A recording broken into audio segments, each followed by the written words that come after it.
What's up, guys? Welcome back to my channel. Happy Friday. If this is your first time here, welcome, welcome, welcome. Be sure to like, subscribe, and all that good stuff. Thank God it's Friday because we get a break from this Diddy case. This case is draining, but let's jump right into it. A woman using the name Jane Doe is currently testifying. She started her testimony yesterday, Thursday, and it's expected to continue until sometime in the middle of next week. So, like I always do, I won't post a full video of her testimony until she's completely done. But for now, here's a summary of what she said so far. Jane Doe said she first met Diddy doing a girls' trip to Miami, Florida in late 2020. Diddy was seeing one of her friends at the time. They met at a dinner Diddy hosted at his home. He paid for the trip, which lasted 5 days, and she saw him on about 3 of those days. At a yacht party, he asked for her number, and they saved each other's contacts using the nicknames Bert and Ernie from Sesame Street. So after that, Jane and her group left Diddy's house suddenly because her friend who was seeing Diddy suspected something was going on between Jane and Diddy. So then, Diddy threw a pool party for them, and on the last day of the trip, they all watched a movie together.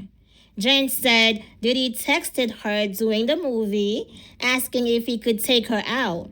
She said she told him they would be in touch. So they had their first date, and that date ended up lasting 5 days.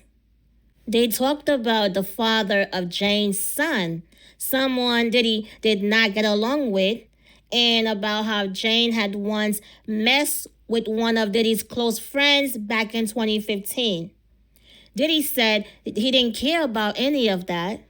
So then later, they took a 9-day trip to Turks and Caicos. That's when Diddy first gave her ecstasy. At the end of that trip, Diddy gave her $10,000 because she had missed work as an influencer. He wired the money to her, and she said $10,000 was a lot of money for her. She also said she understood from the start that their relationship was an open relationship and being monogamous was not an option. She lived on the East Coast when they first met, but moved to California in June 2021. Between February and May 2021, she said she would see Diddy every other week when he flew her out to Miami. She said that every time she saw him, they did drugs, ecstasy, Molly, cocaine, and ketamine, and that Diddy always gave her drugs before they had sex. During this time, she said she learned what Diddy liked doing sex. He liked to have adult film playing and wanted her to wear revealing lingerie and very high stripper heels and to put baby oil on her body and his body. In May 2021, she said they had been awake for many hours in Diddy's bedroom in Miami. He asked her to fantasize about being with other men and whether she would want to do that. She said okay, thinking it was just a fantasy. But Diddy immediately got on his phone and told her, "We can make that happen tonight." Within a few hours, they were in a hotel in Miami. Diddy's assistants were setting up the room with red lights. After they left, he told her to relax while they waited for a man to arrive. So when the man named Don got there, Diddy went to meet him and then called Jane in to join them. Don was from a company called Cowboys for Angels. Jane said she ended up having sex with Don while Diddy watched. After Don left, she and Diddy had sex. At first, she felt exhilarated, excited, and happy because it felt taboo and fun. She thought it was something they might do just once in a while. But she said that night opened a door she could not close. From then on, it became a big part of their relationship. She said about 90% of the time they had sex after that, it involved another man. She said she went along with it because she loved Diddy and wanted to make him happy. So when she moved to LA, Diddy paid her rent. But when she told him she did not want to have sex with other men anymore, he told her that that was fine, but he wouldn't keep paying her rent.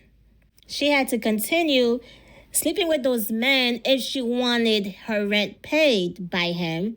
She said those hotel nights, which we know as freak offs, were unpredictable. Sometimes he would tell her the day of or the night before. She made sure she was always available by arranging childcare for her young son.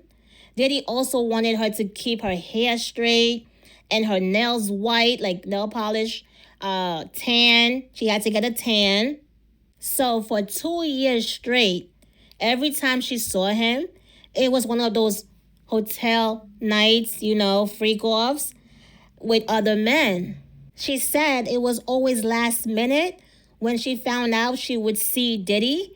She kept her schedule clear, had her child care ready, and kept her appearance how he liked it. But being in this relationship affected her work and income. Her social media activity dropped a lot because she focused so much on the relationship. Diddy would occasionally give her money, usually $5,000 to $10,000. The most he ever gave her at once was $20,000 when she told him she needed furniture for her house. And I keep telling you guys, these Hollywood men are cheap. They are not splurging on these women like that. Yeah, they pay for the trips, for the flights. That's because they benefit from it, right? But to put money in these women's pockets, their bank accounts, no. They give them $5,000, $10,000 occasionally. And she mentioned that they were talking about allowance, right? And she asked for $15,000. And then he said no, $10,000. And that $10,000 is her rent money. And guess what? He does not even give her the money in her hand. He pays directly to her landlord. So that's how much he doesn't want her to have any money in her hand. So he pays the rent, right? And occasionally she gets, $5,000 here and there. Same thing with Cassie. She left broke. These women don't get money like that from these men. It's just like by being with these men, they, if they're going on a trip, the men pay for the trip, the food, but they are not getting big money in their hands, their bank accounts, none of that. That's why when Young Miami was lying, saying Diddy was giving her, how much? $500,000, I believe, every month, just because, that's a lie. That's a freaking lie. Come on. And him paying the rent is nothing because he uses her place for those freak offs too. And when he gets mad at these women, he kicked them out of the house that he's paying for. It's supposed to be their house he's paying for, but when he gets upset with them, he'll kick them out of the house. So it's not even their house because he feels like since he's paying for it, he can kick them out anytime. And he gets to use their house for freak off nights as well. And he gets to abuse them, beat them up in that same house as well. So these women don't own anything. And they make sure that when these women leave, when they are done with these women, they don't have anything to show for. They don't have anything. They leave broke. These women leave broke. They be broke. Because these men are not going to set them up where they are good and comfortable once they are done with these women. No. They are not going to set them up good where their bank account is good. No. That little allowance that they get only lasts them. They can't even save anything. They can't save anything. So that's why you should not envy any of these people. You see these women with these celebs, no, because they are not getting much. And for the amount of abuse and just, the things that they go through for that little bit of change that they get occasionally is just so sad. So let's get back to Jane Doe. So the most she ever received from Diddy was $20,000 for furniture. For furniture, that is the only time she got $20,000. She said there was a pattern to how these hotel nights went. The room would be set up with red lights, music, and bed sheets or blankets covering everything. The sheets were there because they used so much baby oil. More than 24 bottles during one night. That's 24 bottles of baby oil every session. She described how these nights usually went. She and another man would have a long period of foreplay. Then she would perform, mouth on the man while Diddy watched. Diddy would often direct what was happening. These nights would go on for more than 24 hours. She said her back was hurting her from being bent over for hours. She had back issues because of that.